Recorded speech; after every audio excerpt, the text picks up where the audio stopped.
الحمدللہ وکفی وسلام علی عبادہ الذین اصطفی اما بعد۔ اس سے پہلے معوذات کے بارے میں نے عرض کیا تھا کہ نبی کریم صلی اللہ علیہ وسلم دعائیں پڑھتے تھے اور قرآن پاک کی آخری دونوں صورتیں پڑھتے تھے اور اپنے ہاتھ پہ دم کرتے تھے اور پورے بدن پہ پھیرتے تھے۔ پھر جب آپ بیمار ہوئے تو حضرت عائشہ صدیقہ رضی اللہ تعالی عنہا پڑھتی تھیں اور آپ کے ہاتھ پر دم کرتی تھیں، پھر آپ کے ہاتھ کو پورے بدن پہ پھیرتی تھیں۔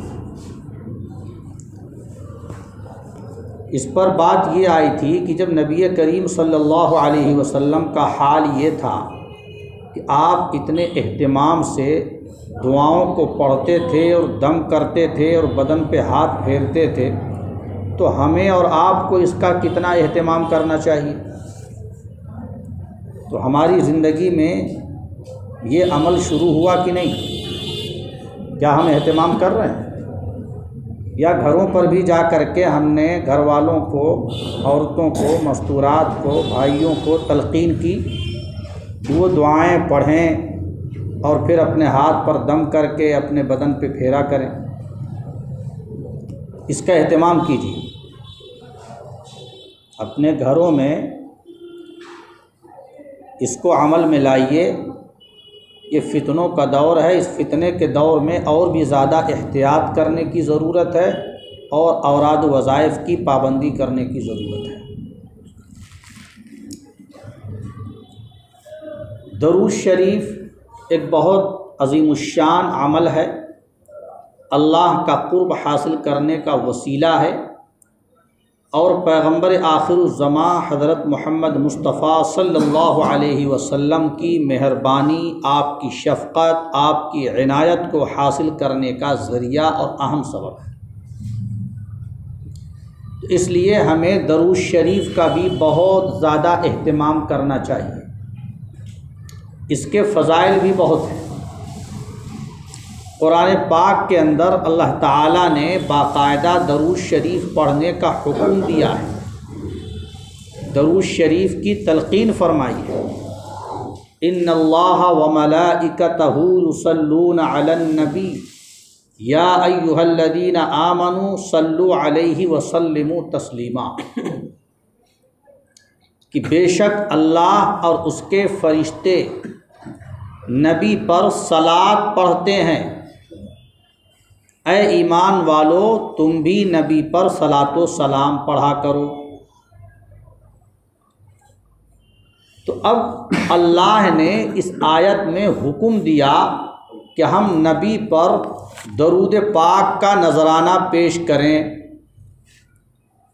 اس سے آپ اہمیت کا اندازہ لگائیے کہ درود شریف کتنی اہمیت والا عمل ہے اور ہم اس سے غافل کتنے ہیں۔ ہمیں جتنا اہتمام کرنا چاہیے، جتنی کثرت سے پڑھنا چاہیے، اتنی کثرت سے ہم پڑھ نہیں پاتے، یا تو اس لیے کہ ہم اس کی حقیقت سے، اصلیت سے، قدر و قیمت سے واقف نہیں ہیں، اور یا غفلت و لاپرواہی کے ہم شکار ہیں۔ تو دونوں باتیں نہیں ہونی چاہیے۔ پہلی بات تو یہ ہے کہ ہم درود پاک کی قدر و قیمت کو، اہمیت کو پہچانیں اور سمجھیں۔ یہ اتنا عظیم الشان اور قابل قدر عمل ہے کہ باقاعدہ اللہ نے حکم دیا ہے، اور حکم بھی کیسے دیا؟ حکم کا جو انداز ہے، طور طریقہ ہے، اسلوب ہے، وہ بھی بہت نرالا ہے۔ اللہ نے ڈائریکٹ درود شریف پڑھنے کا حکم نہیں دے دیا، بلکہ حکم دینے سے پہلے ترغیب والے، تشویق والے الفاظ استعمال کیے ہیں۔ تمہید کے طور پہ اللہ نے اپنا عمل ذکر کیا ہے، نبی پر صلاۃ پڑھنے کا اپنا عمل ذکر کیا، اور پھر فرشتوں کے بارے میں بھی بتایا کہ یہ وہ عمل ہے صلاۃ پڑھنے کا جس میں فرشتے بھی شامل ہیں۔ تو جب اللہ نبی پر صلات بھیجتا ہے اور اللہ کے فرشتے نبی پر صلات بھیجتے ہیں تو اے ایمان والو تمہیں بھی فرشتوں کی اقتدا کرنی چاہیے، اور جو عمل اللہ بذات خود کرتا ہے وہ عمل تو تمہیں بھی شوق سے کرنا چاہیے۔ لہٰذا اے ایمان والو نبی پر صلات پڑھو، نبی پر سلام بھیجو، خوب کثرت سے درود پاک کا تحفہ پیش کیا۔ آپ ذرا غور کیجیے، فرشتوں کی ڈیوٹی گویا کی لگا دی گئی، اور اللہ کی طرف سے فرشتوں کو یہ امر کیا گیا کہ نبی پر صلات بھیجیں، اور اللہ نے ان کے اس عمل کو اس آیت میں ذکر بھی کیا ہے کہ نبی پر صلات بھیجنا یہ فرشتوں کا عمل ہے۔ آدم علیہ السلام کو فرشتوں نے سجدہ کیا، بلا شبہ حضرت آدم علیہ السلام کی اس میں بہت بڑی فضیلت ہے، اور یہ ان کے لیے شرف کی بات ہے، اور ان کے لیے بہت اعزاز اور اکرام کی بات ہے۔ لیکن ذرا تصور کیجئے، یہ سجدہ جو انہوں نے کیا یہ ایک وقتی امر تھا۔ آدم علیہ السلام کی فضیلت اس عمل سے ظاہر ضرور ہوتی ہے، لیکن فرشتے جو قیامت تک نبی پاک صلی اللہ علیہ وسلم پر صلات بھیجتے ہیں، بھیجتے رہیں گے، یہ اس سے بڑھ کر ہے۔ سجدے کے عمل سے بڑھا ہوا یہ عمل ہے کہ وہ ایک وقتی امر خداوندی تھا اور انہوں نے آدم علیہ السلام کو سجدہ کیا، لیکن صلات بھیجنے کا جو معاملہ ہے یہ دائمی ہے، مسلسل ہے، اور قیامت تک کے لیے۔ فرشتے نبی پر مسلسل صلات بھیجتے ہیں اور درود پڑھتے ہیں۔ اس عمل سے نبی پاک صلی اللہ علیہ وسلم کی عظمت کا، مقام کا، مرتبے کا اندازہ لگایا جا سکتا ہے کہ قیامت تک کے لیے صلات پڑھنے پر لگا دیا اللہ نے فرشتوں کو۔ یہ عمل ان کا تسلسل کے ساتھ جاری ہے، ہر لمحہ اور ہر لحظہ اللہ کی رحمت بھی نبی پاک صلی اللہ علیہ وسلم پر نازل ہو رہی ہے، اتر رہی ہے۔ اب جب اللہ کا یہ عمل ہے اور اللہ کے فرشتوں کا بھی یہ عمل ہے تو اے ایمان والو تمہیں بھی رغبت ہونی چاہیے۔ تم تو ان کے غلام ہو، نبی کے امتی ہو اور نبی کے عاشق ہونے کا دعویٰ کرتے ہو، تو اب زیادہ سے زیادہ تمہیں کثرت سے اہتمام کے ساتھ نبی پاک صلی اللہ علیہ وسلم پر درود و سلام کا نذرانہ پیش کرنا چاہیے۔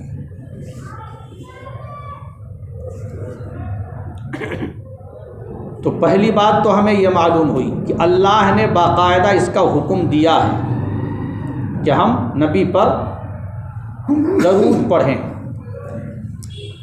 جب یہ آیت کریمہ نازل ہوئی تو روایت میں آتا ہے کہ صحابہ نے سوال کیا کہ اللہ کے رسول، اس میں صلات کا حکم دیا گیا ہے، صلات کیسے ہم آپ پر بھیجیں؟ وہ طریقہ آپ ہمیں بتا دیں۔ سلام کی جہاں تک بات ہے تو سلام کا طریقہ تو ہم کو معلوم ہے، وہ ہم آپ پر پڑھتے ہیں، تشہد میں یہ الفاظ ہم زبان سے دہراتے ہیں، السلام علیک ایھا النبی ورحمۃ اللہ وبرکاتہ۔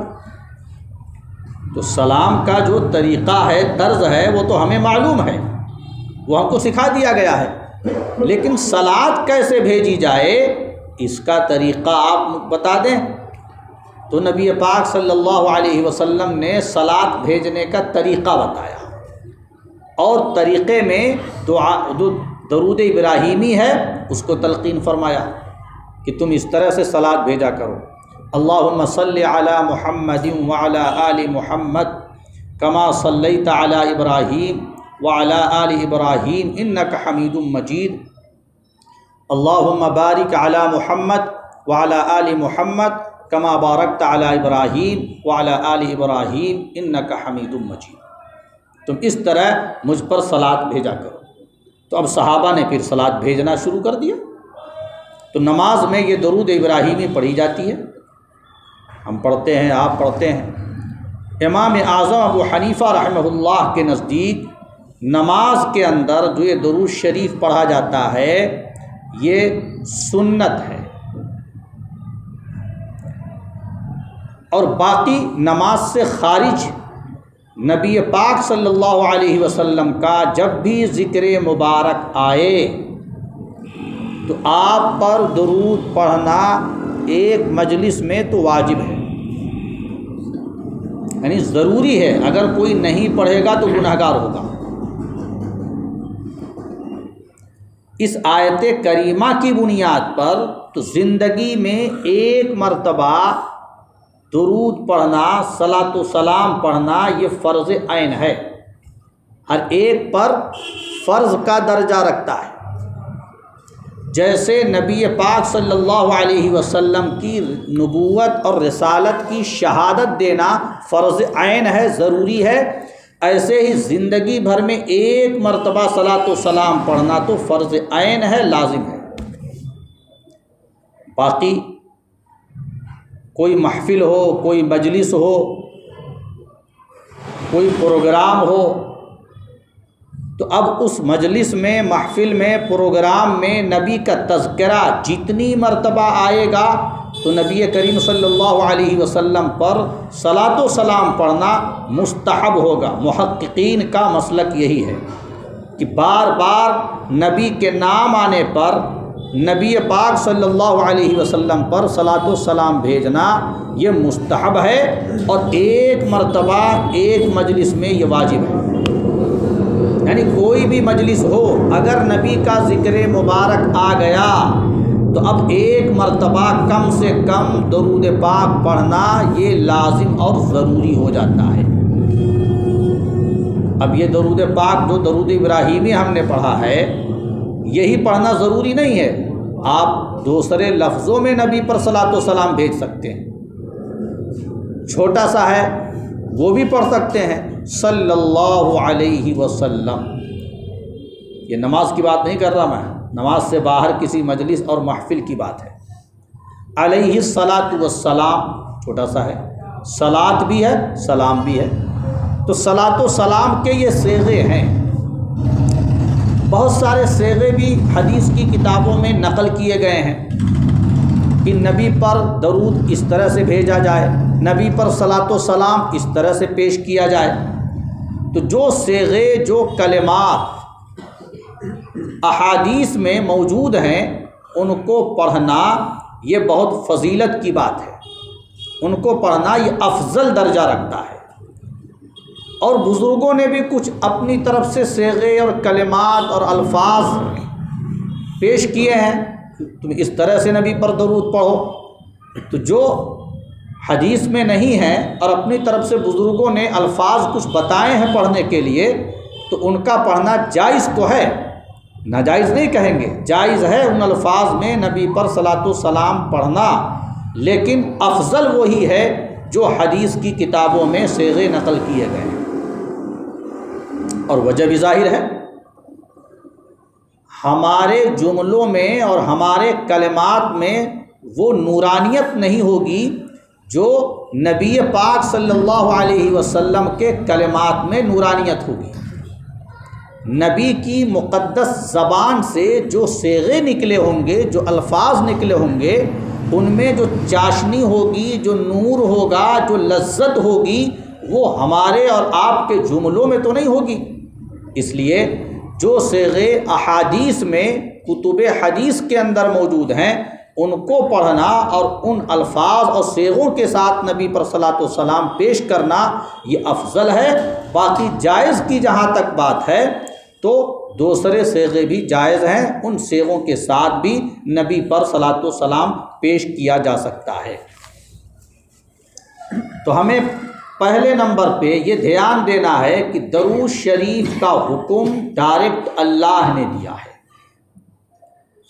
اور پھر پیغمبر علیہ الصلاۃ والسلام پر صلاۃ و سلام پڑھنے کے لیے اللہ نے اپنا عمل پیش کیا ہے اور پھر فرشتوں کا عمل ذکر کیا ہے، تمہید کے دور پہ یہ باتیں کہی ہیں تاکہ اہل ایمان کو رغبت ہو اور شوق ہو، اور نبی کے امتی زیادہ سے زیادہ نبی اکرم صلی اللہ علیہ وسلم پر صلاۃ و سلام پڑھا کریں۔ تو ہمیں ارادہ کرنا چاہیے اور کوشش کرنی چاہیے کہ ہم زیادہ سے زیادہ نبی اکرم صلی اللہ علیہ وسلم پر صلاۃ و سلام کا نذرانہ پیش کریں۔ تو ایک بات تو یہ ہے کہ نبی کا حکم موجود ہے، وہ بھی بہت پیارے انداز میں، بڑے مؤثر انداز میں یہ حکم دیا گیا ہے۔ پھر نبی اکرم صلی اللہ علیہ وسلم نے مختلف حدیثوں کے اندر درود شریف کی اہمیت اور فضیلت بیان فرمائی ہے۔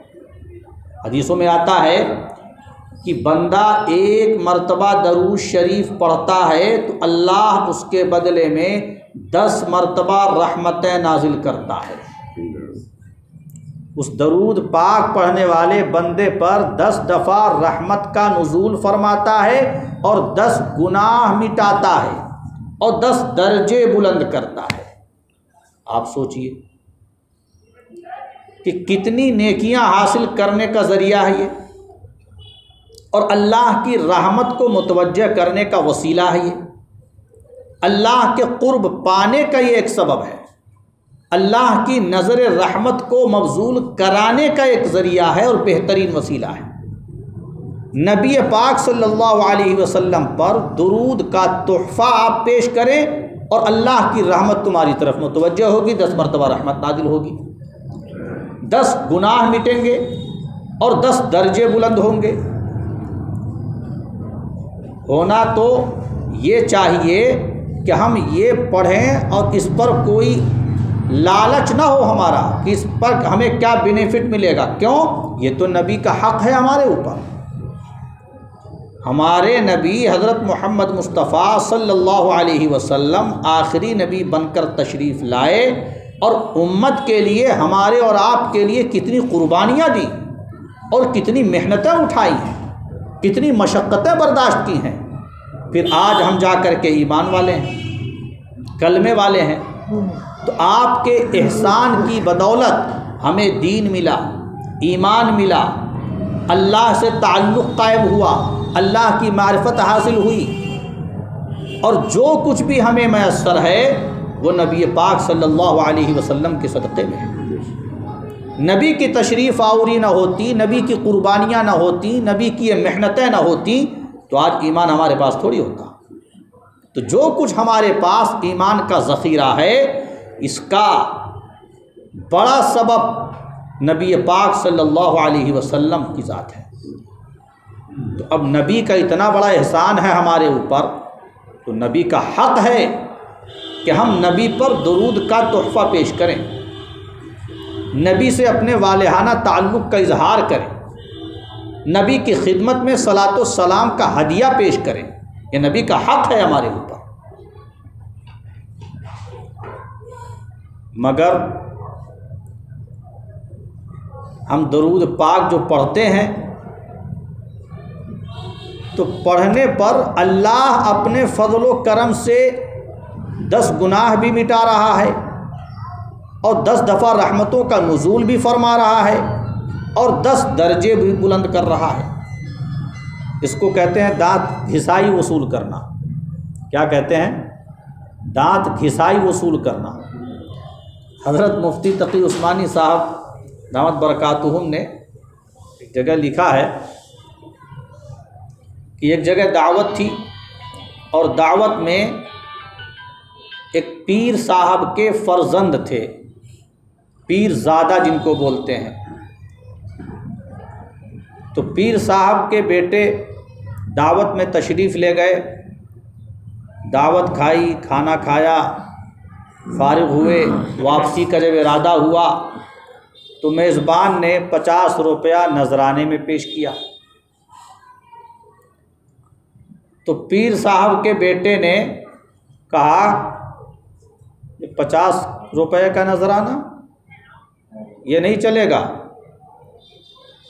کم سے کم 200 روپے نذرانے میں ہونے چاہیے، 200 روپے سے کم نذرانہ نہیں چلے گا۔ مفتی صاحب کہتے ہیں بھئی اس نے دعوت بھی کھلائی، اس کی طرف سے تو ایک احسان ہی ہوا کہ اس نے دعوت کھلائی، اور اوپر سے وہ 50 روپے اگر دے بھی رہا ہے تو اس میں تکرار کی کون سی بات ہے کہ تم 50 نہیں 200 وصولنا چاہتے ہو؟ تو دوسرے صاحب ایک خوش طبعی کی بات کرنے والے تھے وہیں پہ، ایسے لوگوں کو ظریف الطبع آدمی کہتے ہیں، جو ہنسی کا مزاج رکھتے ہیں اور تفریح کی طبیعت رکھتے ہیں۔ تو وہ کہنے لگے یہ دانت گھسائی ہے، یعنی انہوں نے جو کھایا ہے تو دانت بھی تو گھسا ہوگا، تو دانت گھسائی وصول کر رہے ہیں۔ تو یہ درود شریف جو پڑھنا ہے یہ حقیقت میں اس پر جو اللہ ہمیں اجر دے رہا ہے، گناہ مٹا رہا ہے، یہ دانت گھسائی ہے کہ ہم نے درود شریف پڑھا اور اس پر بھی اللہ تعالی ہمیں اجر سے نواز رہا ہے۔ تو یہ بہت اعلیٰ درجے کی بات ہے کہ اللہ کی طرف سے رحمتیں برس رہی ہیں اور رحمتوں کا نزول ہو رہا ہے۔ اس کے باوجود اگر ہم اس سے غفلت برتیں اور بخیلی کریں، یہ بہت بڑی محرومی کی بات ہے ہمارے لیے۔ تو درود شریف پڑھا جائے اور کثرت کے ساتھ پڑھا جائے، اس سے اللہ کا قرب بھی ملتا ہے اور اللہ کی نظر رحمت کو حاصل کرنے کا وسیلہ ہے، اور آقائے دو عالم حضرت محمد مصطفیٰ صلی اللہ علیہ وسلم کی مہربانی، عنایت اور آپ کی شفقت کو بھی حاصل کرنے کا طریقہ ہے۔ آپ سوچئے، اگر کسی شخص کے بارے میں آپ کو معلوم ہو کہ یہ بندہ میرے لیے اللہ سے بڑی دعائیں کرتا ہے، اپنے لیے اتنا اہتمام نہیں کرتا جتنا میرے لیے کرتا ہے، چاہے میں اس کے سامنے رہوں چاہے نہ رہوں، یہ غائبانہ طور پہ مجھے چاہتا ہے اور مجھ سے بڑی محبت کرتا ہے، اس کے دل میں میری ہمدردی ہے، خیر خواہی ہے، اور اسی لیے یہ میری بھلائی کے لیے، خیر خواہی کے لیے بار بار اللہ سے دعائیں کرتا ہے۔ اگر کسی کو معلوم ہو جائے کہ فلاں بندہ میرے لیے اس طرح سے دعائیں کرتا ہے، محنتیں کرتا ہے، تو آپ بتائیے اگر کسی وقت وہ آپ سے مل جائے تو کیا آپ جوش مسرت سے ملاقات نہیں کریں گے اور اپنے دل میں اس کی قدر نہیں رکھیں گے؟ یقیناً آپ کے دل میں اس بندے کی قدر ہوگی کہ جو دور رہتے ہوئے بھی میرے لیے اتنی دعائیں کرتا ہے، میری خیر خواہی کی بات سوچتا ہے، بھلائی کی بات کرتا ہے، تو اس بندے کا احترام ہوگا، دل میں قدردانی ہوگی۔ اسی سے آپ تصور کر سکتے ہیں، اندازہ کر سکتے ہیں کہ جب ہم نبی پر صلاۃ و سلام پڑھتے ہیں اور نبی کی خدمت میں درود گاد تحفہ اور نذرانہ پیش کرتے ہیں، تو یہ درود پاک نبی کی خدمت میں پہنچایا جاتا ہے، پیش کیا جاتا ہے۔ حدیث میں آتا ہے کہ اگر تم درود میرے پاس آ کر کے پڑھو گے، میری قبر کے سامنے پڑھو گے، تو میں اس کو سنتا ہوں، اور دور سے اگر کوئی بندہ پڑھتا ہے تو فرشتے مجھ تک پہنچاتے ہیں۔ فرشتوں کا پورا عملہ اس کام پہ لگا ہوا ہے، فرشتوں کی جماعت اس پر متعین ہے کہ جو بندہ نبی پر صلاۃ و سلام پڑھے تو ان فرشتوں کی ڈیوٹی ہے کہ وہ صلاۃ و سلام نبی کی بارگاہ میں پیش کریں، اور اس کے نام اور ولدیت کے ساتھ، نام کی وضاحت کے ساتھ، صراحت کے ساتھ۔ اب بتائیے اگر نبی کی خدمت میں صلاۃ و سلام ہمارا پہنچ جائے، مقبول ہو جائے کہ بھئی سہارنپور سے وہ فلاں جو نام ہے اس بندے نے آپ کو صلاۃ و سلام بھیجا ہے، درود پہنچایا ہے آپ کی خدمت میں، اور بار بار جب نبی کی خدمت میں درود پہنچے گا اور آپ کا نام نبی کے سامنے آئے گا، تو بتائیے نبی کی مہربانی آپ پر نہیں ہوگی؟ اور پھر قیامت کے دن جب ملاقات کا موقع ہوگا، توفیق ہوگی، تو اس موقع پر نبی کی نظر عنایت ہوگی کہ نہیں ہوگی؟ یقیناً ہوگی، اور پھر اللہ بھی خوش ہوگا اس درود شریف کے عمل سے۔ کیوں؟ اس لیے کہ ہمارے نبی صلی اللہ علیہ وسلم سے تو اللہ کو بھی تعلق ہے، ہمارے نبی کو تو اللہ نے حبیب اللہ کا لقب اور خطاب عطا کیا ہے۔ جیسے ابراہیم کو خلیل اللہ بنایا تھا، اسماعیل کو ذبیح اللہ بنایا تھا، موسیٰ کو کلیم اللہ کا لقب عطا کیا تھا اور عیسیٰ علیہ السلام کو روح اللہ کا لقب عطا ہوا تھا، آدم کو صفی اللہ کا لقب عطا ہوا تھا، حضرت نوح کو نجی اللہ کا لقب ملا تھا۔ تو یہ پیغمبر ہیں، ان کو مختلف القاب سے نوازا گیا۔ ہمارے نبی آخر الزماں حضرت محمد مصطفیٰ صلی اللہ علیہ وسلم کو حبیب اللہ کا لقب عطا ہوا۔ یہ حبیب اللہ کا لقب سب پہ بھاری ہے۔ حبیب اللہ کا جو لقب ہے یہ سب پہ بھاری ہے۔ کیا مطلب؟ یہ جو نبی ہے ہمارا دلارا ہے، نبیوں میں سب سے پیارا ہے، یہ لاڈلا پیغمبر ہے، ہمارا سب سے چہیتا پیغمبر ہے۔ اب جو اس چہیتے پیغمبر سے عشق کا اظہار کرے گا، نبی کی خدمت میں درود کا تحفہ اور نذرانہ پیش کرے گا، تو اللہ کے یہ حبیب ہیں تو اللہ بھی محبت کرے گا اس بندے سے، اور اللہ بھی خوش ہوگا، اور پھر اللہ کی جو رحمت اترے گی قیامت کے دن، اس سے تو بیڑا ہی پار ہو جائے گا۔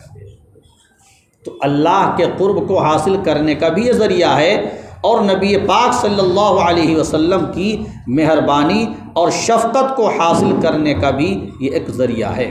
اس لیے ہمیں اہتمام کرنا چاہیے کہ نبی پر زیادہ سے زیادہ درود پاک کا نذرانہ پیش کریں۔ اب جو اللہ نے درود پاک پڑھنے کا حکم دیا، یہ اسی لیے تاکہ ہمارے اندر رغبت بھی پیدا ہو، اور پھر نبی کریم علیہ السلام نے حدیثوں میں اس کے فضائل بیان فرمائے تاکہ شوق ہو۔ ایک حدیث میں آتا ہے جمعہ کے دن کی بھی فضیلت ہے کہ درود شریف کثرت سے پڑھا جائے۔ حدیث میں آتا ہے، ابن المنذر نے اپنی تاریخ کے اندر یہ روایت نقل کی ہے۔ حضرت انس بن مالک رضی اللہ تعالی عنہ راوی ہیں، فرماتے ہیں کہ نبی اکرم صلی اللہ علیہ وسلم نے ارشاد فرمایا کہ جو بندہ مجھ پر زیادہ سے زیادہ کثرت سے درود پڑھے گا وہ قیامت کے دن مجھ سے سب سے زیادہ قریب ہوگا۔ تو یہ نبی کی نزدیکی کا ذریعہ ہے۔ سب سے زیادہ کثرت سے درود پڑھنے والا بندہ قیامت کے دن نبی کے قریب ہوگا، نبی کے نزدیک ہوگا۔ پھر نبی کریم علیہ السلام ارشاد فرماتے ہیں کہ جمعہ کے دن یا جمعہ کی رات جو بندہ 100 مرتبہ مجھ پر درود پڑھے تو اللہ تعالیٰ 100 حاجتیں اس کی پوری کرتا ہے۔ 30 حاجتیں تو دنیا سے متعلق ہوتی ہیں اور 70 حاجتیں آخرت سے متعلق ہیں۔ تو اب یہ حاجات کے پورا کرنے کا بھی ذریعہ بن گیا۔ درود پاک کو پڑھنا یہ اپنی ضرورتوں کو بھی پورا کرنے کا ایک وسیلہ ہے اور ذریعہ ہے۔ زیادہ سے زیادہ نبی پر درود پاک پڑھا جائے، اس سے ہماری حاجتیں بھی پوری ہوں گی۔ اس حدیث میں صاف صاف بتایا گیا کہ اللہ تعالیٰ اس بندے کی 30 حاجتیں دنیا کی پوری کرتا ہے اور 70 حاجتیں آخرت کی پوری کرتا ہے، جو جمعہ کے دن یا جمعہ کی رات 100 مرتبہ مجھ پر درود پڑھتا ہے۔ ابھی سے یہ طے کریں کہ انشاءاللہ ہفتے میں تو ہم جو کچھ بھی صلاۃ و سلام نبی پر پیش کریں گے وہ تو اپنی جگہ، جمعہ کے دن خاص طور پر اہتمام کے ساتھ 100 مرتبہ نبی پر ضرور درود پڑھیں گے۔ 100 مرتبہ نبی پر صلاۃ و سلام پیش کریں گے۔ یہ اپنی زندگی کا مشغلہ بنا لیجئے اور اپنی زندگی کا معمول بنا لیجئے کہ ہم ہر جمعے کے دن یا ہر جمعے کی رات جب یہ ہفتے کی عید آئے گی تو ہم نبی پر صلاۃ و سلام کا تحفہ پیش کریں گے، اور اس یقین کے ساتھ پڑھیے تو مزہ آ جائے گا۔ حضرت شاہ عبد الغنی صاحب پھول پوری رحمۃ اللہ علیہ فرمایا کرتے تھے کہ نبی پر درود پڑھو، اس تصور کے ساتھ پڑھو کہ میں گویا نبی کے روضے کے پاس ہوں، میں گویا نبی کے روضے کے پاس ہوں، اور اللہ کی رحمتیں نبی کے روضے پر تو ہر وقت ہر لمحہ اتر رہی ہیں، اللہ کی رحمتوں کی بارش تو ہر وقت ہو رہی ہے نبی کے روضے پر۔ تو تصور کرو پڑھتے ہوئے کہ میں نبی کے روضے کے پاس ہوں اور جو اللہ کی رحمتوں کا نزول ہو رہا ہے، رحمتوں کی بارش ہو رہی ہے، اس کی کچھ چھینٹیں ہمارے اوپر بھی پڑ رہی ہیں۔ تو اگر اس تصور کے ساتھ پڑھیں گے تو کتنا مزہ آ جائے گا۔ اور جو عاشق ہوتے ہیں وہ پڑھتے ہیں تو واقعی ان کو بڑا لطف آتا ہے، بڑا مزہ آتا ہے۔ ایک عاشق نے اس آیت کریمہ کا ترجمہ اس طرح سے کیا ہے، اس کا مفہوم اور معنی اس طرح سے بیان کیا ہے، ان اللہ وملائکتہ یصلون علی النبی یا ایھا الذین آمنوا صلوا علیہ وسلموا تسلیما، کہ بے شک اللہ اور اس کے فرشتے نبی سے پیار کرتے ہیں، اے ایمان والو تم بھی نبی سے پیار کرو۔ اب ظاہر ہے نبی سے ہمیں پیار ہے، نبی سے محبت ہے، اسی محبت کی وجہ سے تو ہم نبی پر صلاۃ و سلام پیش کر رہے ہیں، اسی عقیدت کا اظہار کرنے کے لیے تو ہم نبی پر درود کا تحفہ پیش کر رہے ہیں۔ حضرت عمر رضی اللہ تعالی عنہ کی ایک بات منقول ہے، فرماتے تھے کہ جس دعا میں درود شریف نہ پڑھا جائے وہ دعا آسمان اور زمین کے درمیان معلق رہتی ہے، وہ دعا آسمان اور زمین کے درمیان معلق رہتی ہے۔ تو پتہ یہ چلا کہ دعا کا ایک اہم حصہ ہے درود شریف، دعا کے آداب میں سے ہے درود شریف۔ دعا کی قبولیت میں بھی درود شریف کا بڑا اہم عمل دخل ہے۔ آداب میں سے ہے کہ پہلے اللہ کی حمد کی جائے، درود شریف پڑھا جائے، پھر دعا کی جائے۔ چنانچہ ایک حدیث میں آتا ہے نبی اکرم صلی اللہ علیہ وسلم مسجد میں تشریف فرما تھے، ایک آدمی آیا اور اس نے نماز پڑھی، نماز کے بعد دعا کی اور فوراً اللہ سے مانگنا شروع کر دیا کہ اللہ مجھ پر رحم فرما، میری بخشش فرما، مجھ پر رحم فرما، میری بخشش فرما۔ نبی نے اسے بلایا، کہا او نماز پڑھنے والے، دعا کا یہ طریقہ نہیں ہے، جب دعا کرو تو پہلے اس طرح سے دعا کرو کہ اللہ کی حمد بیان کرو جیسی حمد کا اس حق ہے، جو اس کی شایان شان ہے۔ حمد کرو، پھر مجھ پر درود پڑھو، پھر اللہ سے دعا کرو۔ تو ہمیں جلد بازی دعا میں نہیں کرنی چاہیے، دعا بھی کریں تو پہلے ہم اللہ کی تعریف کریں، حمد و ثنا کریں، اس کے بعد نبی پاک صلی اللہ علیہ وسلم پر درود کا نذرانہ پیش کریں، پھر اپنی حاجتیں رکھیں اور اپنی دعائیں کریں۔ تو اس میں یہ بتایا گیا کہ درود شریف اللہ کے قرب کو حاصل کرنے کا، اللہ کی رحمت کو حاصل کرنے کا ذریعہ ہے، اور نبی کی مہربانی کو بھی پانے کا اور اپنانے کا ذریعہ ہے۔ اب یہ جو درود شریف ہم پڑھتے ہیں، آپ یہ سمجھیے کہ یہ حقیقت میں ایک اعلیٰ درجے کی دعا ہے جو نبی کے حق میں ہم کرتے ہیں۔ یہ اعلیٰ اور اشرف درجے کی دعا ہے جو نبی کے حق میں کی جاتی ہے، لیکن اس دعا کا نفع بھی ہمیں ہی ملتا ہے، ہمارے نبی کو ہماری دعا کی ضرورت نہیں ہے۔ ہم دعا تو ضرور کرتے ہیں کہ اللہ رحمتیں اتار، لیکن اللہ خود ہی رحمتیں اتارتا ہے، فرشتے خود ہی صلاۃ پڑھتے ہیں، تو ہماری دعاؤں کی کیا ضرورت ہے؟ ایسے بادشاہ کو جو پوری کائنات کا خلاصہ ہے، تمام جہاں کا سردار ہے، تو ایسے سردار و بادشاہ کو فقیر کے ہدیے کی کیا ضرورت ہے؟ تو یہ ذہن میں نہیں رکھنا چاہیے کہ ہماری دعا کے ہمارے نبی محتاج ہیں، نہیں، ضرورت ہماری ہے کہ ہم یہ دعا کرتے ہیں اور اس کے ذریعے سے اپنے تعلق کا اظہار کرتے ہیں اور اپنی محبت کا اظہار کرتے ہیں۔ نبی سے جو ہماری عقیدت ہے، ہم اس عقیدت کو درود شریف کے ذریعے سے ظاہر کرتے ہیں۔ تو نبی کے بارگاہ میں ہم درود کا نذرانہ اور ہدیہ پیش کرتے ہیں، یہ صرف اپنی ضرورت سمجھ کر کے، نہ کہ نبی کو اس کی ضرورت ہے۔ جیسے ہم کسی بندے کے لیے دعا کرتے ہیں تو اس دعا سے مقصود ہوتا ہے اس کو فائدہ پہنچانا۔ کوئی میت ہے، اس کے لیے دعا کریں گے تو اس کو نفع پہنچانا مقصود ہے، کوئی زندہ ہے، اس کی حاجتوں کے لیے دعا کریں گے تو تو اس کو نفع پہنچانا مقصود ہے۔ لیکن نبی کے حق میں درود پاک کی شکل میں جو دعا کی جاتی ہے یہ نبی کو فائدہ نہیں پہنچانے کے لیے، بلکہ یہ درود پاک ہمارے اپنے فائدے کے لیے۔ جیسے ہم اللہ کی عبادت کرتے ہیں، نماز پڑھتے ہیں، روزہ رکھتے ہیں، زکوٰۃ دیتے ہیں، حج کرتے ہیں، دیگر عبادتیں ہیں، یہ تمام عبادتیں ہم کرتے ہیں، ان عبادتوں سے اللہ کے درجے میں کوئی بلندی نہیں ہوتی یا اللہ کے مرتبے میں اضافہ نہیں ہوتا۔ اللہ کو کیا ضرورت ہے کسی کی عبادت کی؟ یہ عبادت اللہ کی ضرورت نہیں ہے، عبادت تو ہماری اپنی ضرورت ہے۔ عبادت کیا ہے؟ ہماری اپنی ضرورت ہے۔ نماز ہم اللہ کو فائدہ پہنچانے کے لیے نہیں پڑھتے بلکہ اپنے آپ کو فائدہ پہنچانے کے لیے نماز پڑھتے ہیں۔ تو جیسے نماز اللہ کے فائدے کے لیے نہیں ہمارے اپنے فائدے کے لیے ہے، ایسے ہی درود پاک نبی کے فائدے کے لیے نہیں بلکہ ہم اپنے فائدے کے لیے پڑھتے ہیں۔ اس میں دیکھیے اللہ کی صلات کا بھی ذکر ہے اور فرشتوں کی صلات کا بھی ذکر ہے، اور اسی طرح ایمان والوں کو بھی کہا گیا کہ تم بھی صلات پڑھو۔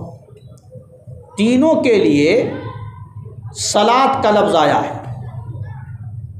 اللہ کی طرف جب صلات کی نسبت ہوگی تو اس کا معنی اللہ کی شان کے مطابق ہوگا، اور جب صلات کی نسبت فرشتوں کی طرف ہوگی کہ فرشتے صلات پڑھتے ہیں تو اس کا معنی فرشتوں کی حیثیت کے مطابق ہوگا، اور جب صلات منسوب ہوگی ایمان والوں کی طرف تو اس کا معنی ایمان والوں کے اعتبار سے متعین ہوگا۔ یہ نہیں ہے کہ صلات کا عمل تینوں کرتے ہیں تو اس کا معنی ہر ایک کے لیے یکساں ہو اور ایک برابر ہو، ایسا نہیں ہے۔ اللہ صلات پڑھتا ہے تو اس کا معنی یہ ہوگا کہ اللہ نبی پر رحمت خاصہ نازل کرتا ہے، اللہ نبی پر رحمت خاصہ نازل کرتا ہے۔ اور جب یہ صلات منسوب ہوگی فرشتوں کی طرف، ملائکہ کی طرف، تو اس کا معنی یہ ہوگا کہ فرشتے استغفار کی صلات کرتے ہیں، استغفار کی صلات کرتے ہیں، رحمت خاصہ کی دعا کرتے ہیں۔ اسی طرح صلات کی نسبت جب ہوگی ایمان والوں کی طرف تو اس کا معنی ہوگا یہ ایمان والے نبی پر صلات پڑھتے ہیں، یعنی اللہ سے نبی کی بارگاہ میں رحمت خاصہ کے نازل کرنے کی درخواست کرتے ہیں، دعا کرتے ہیں۔ تو دیکھیے صلات سب کے لیے بولا جا رہا ہے لیکن فرق ہے سب کی صلات میں۔ یہ ایسے ہی سمجھیے کہ جیسے کہ بھائی بھائی سے محبت کرتا ہے، باپ بیٹے سے محبت کرتا ہے، بیٹا باپ سے محبت کرتا ہے، ماں اولاد سے محبت کرتی ہے، اولاد ماں سے محبت کرتی ہے، تو سب کے لیے محبت کا لفظ بولا جا رہا ہے۔ لیکن باپ کو اپنے بیٹے سے جو محبت ہوتی ہے اسی درجے کی، اسی نوعیت کی محبت بیٹے کو باپ سے نہیں ہوتی، اور جس درجے کی محبت بھائی کو بھائی سے ہوتی ہے اس درجے کی محبت اولاد کو ماں سے نہیں ہوتی، اور ماں کو اپنی اولاد سے جس اعلیٰ درجے کی محبت ہوتی ہے اس درجے کی محبت ایک رشتہ دار کو دوسرے رشتہ دار سے نہیں ہوتی۔ تو محبت لیکن سب کے لیے بولتے ہیں لیکن فرق ہے، سب کے لیے یہ محبت کے معنی میں فرق ہے۔ ایسے ہی یہاں پر جو آیت کریمہ ہے صلات کی نسبت اللہ کی طرف بھی ہے، اور صلات کا لفظ فرشتوں کے لیے بھی بولا گیا ہے، صلات کا لفظ ایمان والوں کے لیے بھی بولا گیا ہے، لیکن سب کے لیے معنی تھوڑا سا الگ الگ ہو جائے گا۔ تو اللہ رحمت خاصہ نازل کرتا ہے۔ علماء نے، محدثین نے، مفسرین نے اس صلات کے سلسلے میں وضاحت کرتے ہوئے لکھا ہے کہ اس کے کئی معنی ہیں، صلات کے لفظ کے کئی معنی ہیں۔ ایک معنی ہے دعا، ایک معنی ہے رحمت، ایک معنی ہے مدح و ثنا، تعظیم و توقیر۔ تو اب یہ صلات کا جو لفظ بولا گیا یہ تمام معانی ملحوظ ہیں اس کے اندر۔ اللہ اپنے نبی پر صلات پڑھتا ہے یعنی رحمت خاصہ نازل کرتا ہے، اور مدح و ثنا کرتا ہے، اعزاز و اکرام فرماتا ہے۔ دنیا میں اللہ نے اتنا اعزاز و اکرام فرمایا کہ نبی کا ذکر بلند کر دیا، ورفعنا لک ذکرک، پوری دنیا میں نبی کے نام کا ڈنکا پٹوا دیا۔ اللہ کی توحید معتبر ہی نہیں ہوگی جب تک کہ نبی آخر الزماں صلی اللہ علیہ وسلم کی نبوت اور رسالت کا اقرار نہ کر لیا جائے۔ اللہ نے اس اقرار کو بھی غیر معتبر قرار دے دیا کہ تمہاری وحدانیت اس وقت تک ہم نہیں مانیں گے جب تک میرے نبی کی رسالت اور نبوت کی بھی گواہی نہ دے دو۔ تو اللہ نے نام اتنا بلند کر دیا نبی کا، آپ کے دین کو قیامت تک کے لیے عطا کر دیا کہ قیامت تک آپ کا دین چلتا رہے گا، کسی اور کا دین قابل قبول نہیں ہے۔ تو آپ کی شریعت قیامت تک کے لیے ہے۔ اسی طرح جتنے اور دنیا میں مذاہب ہے، دین ہیں، سارے ادیان و مذاہب پر نبی کے اس لائے ہوئے دین کو غالب کر دیا، برتری عطا کر دی۔ تو آپ کا اعزاز اس طرح سے ہوا۔ اور آخرت میں آپ دیکھیے، قیامت کے دن آپ کو شفاعت کبریٰ نصیب ہوگی، شفاعت کبریٰ نصیب ہوگی۔ اسی طریقے سے مقام محمود عطا ہوگا، بڑے اعلیٰ درجے کا مقام ہے، مقام محمود بھی آپ کو عطا ہوگا۔ اور آخرت کے دن اولین، آخرین، پہلے اور بعد میں آنے والے سارے کے سارے لوگ وہاں جمع ہوں گے، مقربین لوگ بھی جمع ہوں گے، سب کے اوپر نبی کی برتری اور فضیلت وہاں ثابت ہوگی، ظاہر ہوگی۔ ایک حدیث میں نبی فرماتے ہیں کہ میرے ہاتھ میں حمد کا جھنڈا ہوگا، لواء الحمد جس کو بولتے ہیں، حمد کا جھنڈا ہوگا، اور آدم علیہ السلام سے لے کر کے عیسیٰ علیہ السلام تک سارے کے سارے پیغمبر اس جھنڈے کے نیچے جمع ہوں گے۔ تو نبی کی امامت اور سرداری کا اظہار آخرت کے دن بھی ہوگا۔ آپ اس سے اندازہ لگائیے کہ اللہ جو نبی پاک صلی اللہ علیہ وسلم پر صلاۃ پڑھتا ہے تو صلاۃ میں رحمت خاصہ کا نزول بھی آ گیا، اور اسی کے ساتھ ساتھ جو مدح و ثنا اور تعظیم، اعزاز کا معنی ہے، یہ بھی اس میں پایا جا رہا ہے کہ اللہ نے آپ کو دنیا میں بھی بلندی عطا کی ہے اور آخرت میں بھی آپ کو سر بلند کرے گا۔